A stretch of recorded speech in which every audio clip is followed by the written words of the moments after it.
स्थानीय स्वादों का मेला लगा है। अलग अलग शहरों और गांव से लोग खाने के स्टॉल लगा रहे हैं। राधा को सबसे कोने में एक छोटी सी जगह मिली है। इतने लोग और हमारे पास तो ना बढ़िया बर्तन है, न सजे हुए पोस्टर। दीदी, लोगों को बर्तन नहीं, स्वाद चाहिए। हमारे हाथ का स्वाद सबको याद रहेगा। राधा तवे पर लिट्टी सेकती है। पास ही चिकन मसाले में पक रहा है। तभी ग्राहक आता है। बहन जी, चिकन लिट्टी कितने की है? 50 रुपए प्लेट है भैया। मसाले घर के हैं, स्वाद गांव वाला है। तो एक प्लेट दे दो, देखते हैं जरा कितना स्वाद है।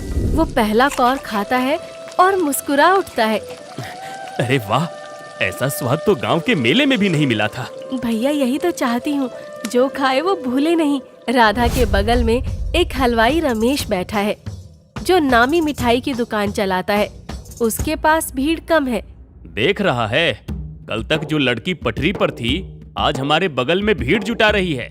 भैया, इसके खाने में असली मसालों का स्वाद है और लोगों को अब वही पसंद आता है। एक दिन का तमाशा है, जब मसाले कम पड़ेंगे तब समझेगी। हलवाई रमेश आयोजक से जाकर शिकायत करता है।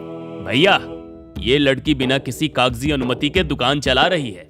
आप तो नियम कायदे वाले हो, ऐसे कैसे चलने देंगे? सबसे किराया लिया गया है और सबको बराबर जगह दी गई है। मेहनत किसकी चलती है, ये ग्राहक तय करता है। हमने तो बरसों से मिठाइयाँ बेची हैं, आज एक लिट्टी वाली हमसे आगे हो गई।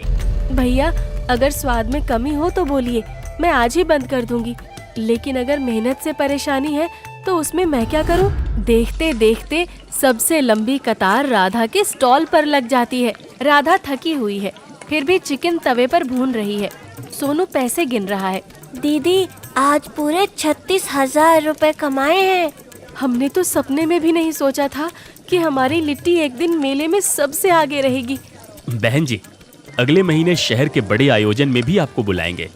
आपका खाना लोगों को घर की याद दिलाता है। बहुत बहुत धन्यवाद। लेकिन अब सपना एक ठेले से दुकान तक ले जाने का है। राधा और सोनू रिक्शा से घर लौट रहे हैं। दोनों चुप हैं। राधा खिड़की से बाहर देखती है। अब अगला कदम क्या होगा दीदी? अब हम अपनी दुकान खोलेंगे, भले ही छोटी हो लेकिन अपनी होगी, जिसमें ना कोई ताना होगा ना कोई एहसान। राधा की पहली छोटी दुकान का आरंभ होता है। एक तंग गली में छोटी सी जगह, ईंट की दीवारें, लकड़ी की छत और सामने तख्ती पर लिखा है राधा की चिकन लिट्टी। बहन जी, वही लिट्टी मिलेगी जो मेले में खाई थी? हाँ भैया, वही मसाले, वही हाथ, सिर्फ जगह बदली है।